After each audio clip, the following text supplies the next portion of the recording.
Roslyn. Welcome to our video. In this video, we'll show you how to take material from the KSSR text, make a plan for a book using storyboarding, and create a beautiful big book to use in the classroom. We also talk about getting parents and other teachers involved in the bookmaking process.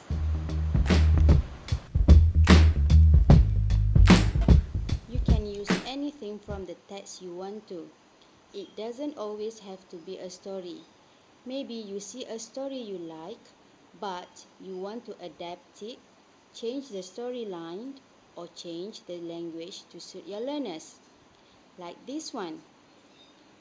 This comes from KSSR SK English Year 2 textbook. This book, In the Barn. This book didn't come from a story, but instead I chose the theme from this page and added more vocabulary. Of course, you don't have to change a story at all. You can use it exactly as it is. For example, The Grey Duckling. This story is taken directly from the text.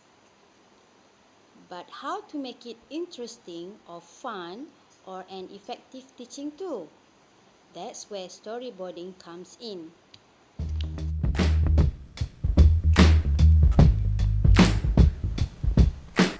This is when you plan your book page by page, so you can see what it's going to look like when it's finished.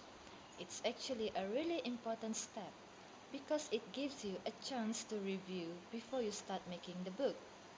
You might want to edit it or change things around. You could even ask someone for feedback. They might have a great idea you didn't think of. You can make a storyboard by hand or on your computer. Outline what text and images you want to have on each page. Add notes for special features like windows or slides. When you are done, review your storyboard. Is there too much text on the page? Do the images match the story? Is the grammar and spelling correct? Does the story flow well? Will it be fun and effective to read it to your class?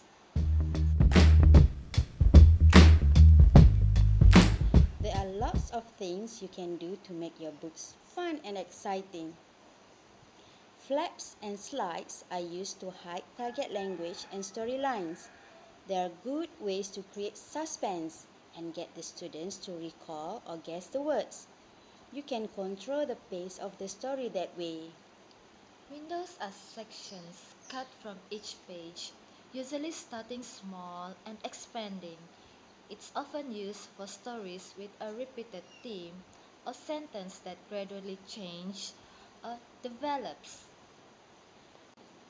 Pop-up books look great and are quite simple to make. Also, using materials with different textures is really interesting for children as they are developing their sensory awareness. Books can be cut into the shape of the main character or object. The shape makes a strong impression on the children's memory. Let the storyline determine the techniques you choose for your book. You don't have to use all of them. Sometimes simple books make just as good an impression.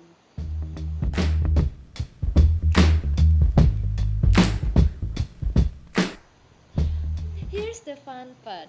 Make your book page by page, following your storyboard plan. You can use printed text and images, or you can write and draw by yourself. Up to you. Although we love making books, we found it is very time consuming. So we thought, why not get some parents involved? You know the old saying, Many hands make light work. Parents and family members are really keen to help out at the school, especially when they are making something directly for the students. When we had our first family bookmaking workshop, we combined it with Sarana program to make it convenient for the parents. The workshop was held in the morning during class time, so that when it was finished, the families could all go home together. Another school combined the workshop with gotong royong. While half the parents were cleaning, half were making books. Then they swapped over. Other schools have them in the afternoon. It all depends on your school and what suits everyone. We choose to invite parents rather than make it a compulsory event. And we were so surprised how many people came along. When other people are making a book for you, your storyboard and instructions are really important. They need to be very clear. Also, you need to be available for them to ask questions and to guide them if they need it. Remember, you can add extra resources to your book, such as puppets or masks and props for role plays in the classroom. In small groups of around 5 people, you can produce a book in about 2 to 3 hours. So, if you have 30 people, that's 5 or 6 books ready for your class. Something we've realized from running these workshops is the difference between working alone and working with others. When you work in a group, there are so many more ideas that come together to produce really interesting books. Ideas for layout, techniques, storyline, and so on. Also, I find that developing stories and books helps my teaching. I go deeper into the language for each topic or unit, looking for ways to integrate and connect everything. And of course, it makes it easier for the students to learn language when they can relate it to so many other things. We hope you find this video useful. Please join our Facebook page and share your ideas, comments, and experiences. We hope you and your community